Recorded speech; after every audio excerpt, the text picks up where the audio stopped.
Rahmatullahi wabarakatuh. Para penonton, pendengar, penglihat. Dia adalah sosok ulama besar yang tegas tanpa kompromi. Dia adalah seorang penulis sekaligus sastrawan. Selain berbagai kiprahnya terhadap Islam dan negara Indonesia, dia adalah seorang ulama yang pemaaf dan bijaksana. Itulah sosok Abdul Malik Karim Amrullah atau yang biasa dipanggil dengan sapaan Buya Hamka.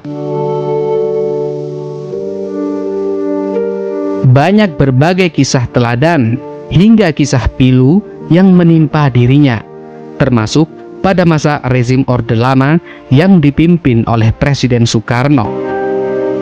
Video ini akan mengisahkan salah satu kisah ketika Buya Hamka difitnah atau dituduh dengan tanpa adanya bukti.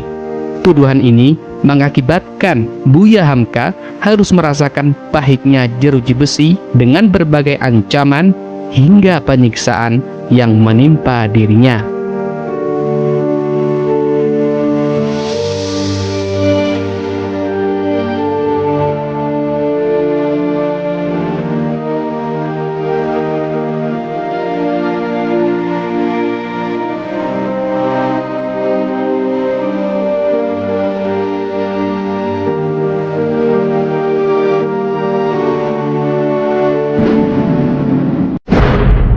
Saudara-saudaraku kaum muslimin, menggetar dalam jiwa kita. Bulan suci Ramadan pada tanggal 27 Januari 1964 merupakan cobaan berat bagi Buya Hamka.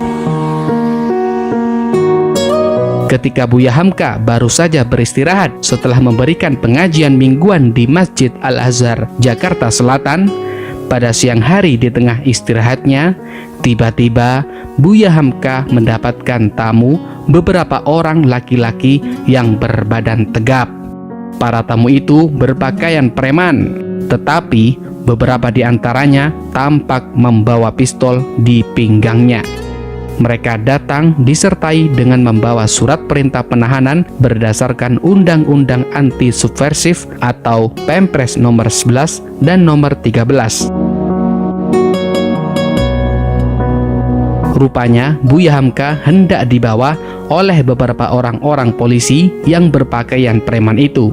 Mereka juga menyatakan hendak mengadakan penggeledahan.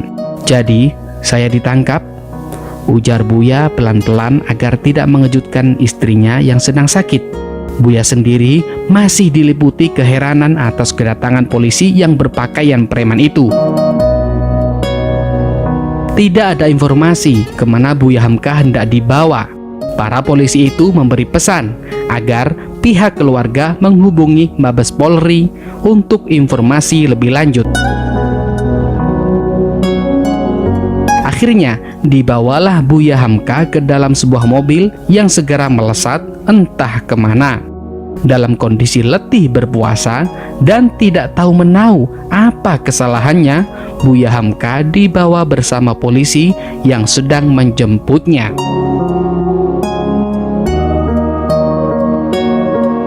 Istri Hamka yang ketika itu sedang sakit sangat terkejut sampai tidak sadarkan diri setelah melihat suaminya, Buya Hamka, dibawa ke markas besar kepolisian. Seketika suasana menjadi riuh di kediaman Buya Hamka. Tidak ada satupun anggota keluarga yang menyangka kejadian seperti itu akan menimpa kepala keluarganya. 4 hari kemudian, ketika Buya Hamka diinterogasi oleh salah seorang polisi, Buya digertak dengan lantang.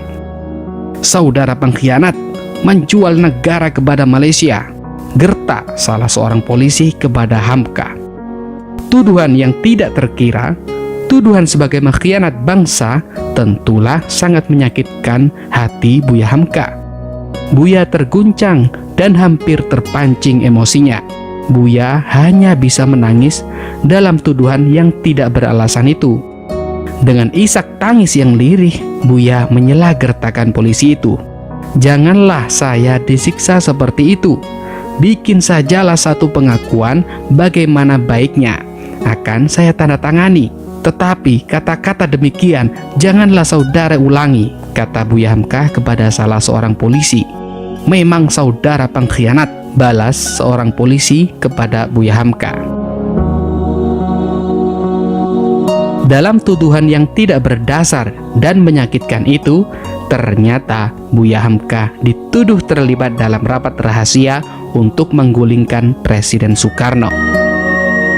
Dia dituduh menerima uang 4 juta yang tidak jelas mata uangnya dari Perdana Menteri Malaysia.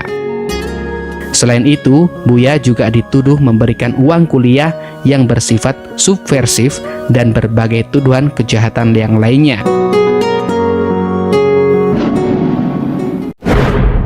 Api meriam berkobar-kobar, sorak kemenangan gegap kita seperti yang kalah berantusan bangkai penuh yang kasar. Menurut Taufik Abdullah dalam buku Malam Bencana 1965 dalam Belitan Krisis Nasional, alasan sebenarnya diamankannya Buya Hamka oleh pemerintahan adalah karena majalah Panji Masyarakat yang dipimpin oleh Buya Hamka telah menerbitkan sebuah esai yang berjudul Demokrasi Terpimpin. Esai itu berisi kritikan terhadap Presiden Soekarno. Akhirnya, tanpa adanya kejelasan, Buya Hamka ditahan tanpa proses pengadilan. Hamka benar-benar dihadapkan dengan situasi yang amat berat. Dia terpaksa menghabiskan ibadah puasa di balik jeruji besi. Namun, Hamka tidak sendiri. Sejumlah tokoh lain mendapatkan perlakuan yang sama, bahkan ada yang diamankan jauh sebelum Buya Hamka di penjara. Situasi politik kala itu rupanya yang menjadi sebab penderitaan Hamka dan keluarganya. Kalau kata-kata saja tidak dapat menyehatkan jiwa yang keblinger, apa boleh buat? Suruhlah senjata berbicara satu bahasa yang lebih kuat lagi. Situasi politik demokrasi terpimpin yang diterapkan oleh Presiden Soekarno pada periode 1960-an ini adalah sebuah sistem diktator karena anti kritik. Banyak tokoh yang menjadi korban, diantaranya Sultan Syahrir, Buya Hamka, Anak Agung Gede, Muhammad Rum, dan lain sebagainya.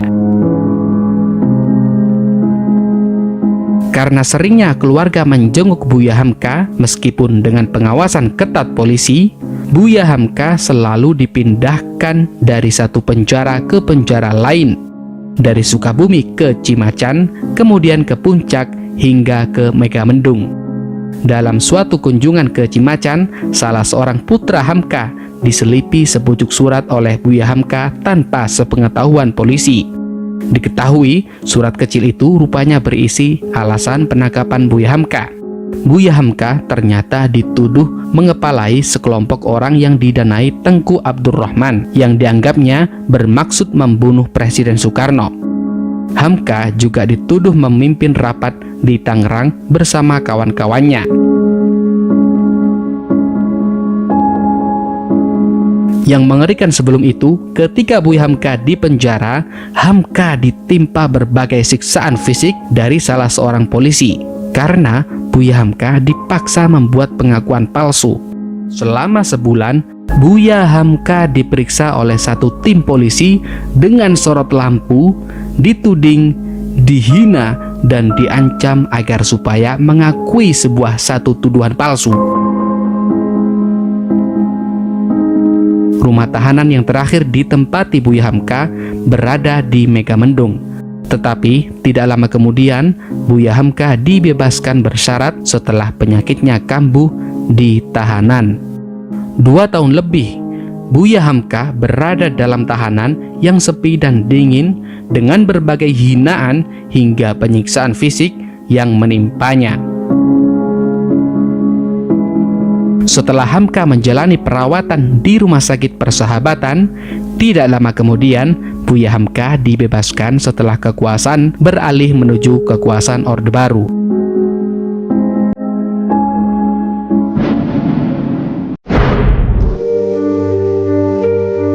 Selain kisah pilu yang menimpa Buya Hamka, ada pula kisah teladan Buya Hamka. Pada tahun 1970, di akhir hayat Soekarno yang pernah memenjarakan Buya Hamka, meminta agar Buya Hamka memimpin sholat jenazahnya. Karena sifat pemaaf dan bijaksana sosok Buya Hamka, singkat cerita, akhirnya Buya Hamka bersedia memaafkan dan bersedia memimpin sholat jenazah Soekarno yang pernah memenjarakan dirinya.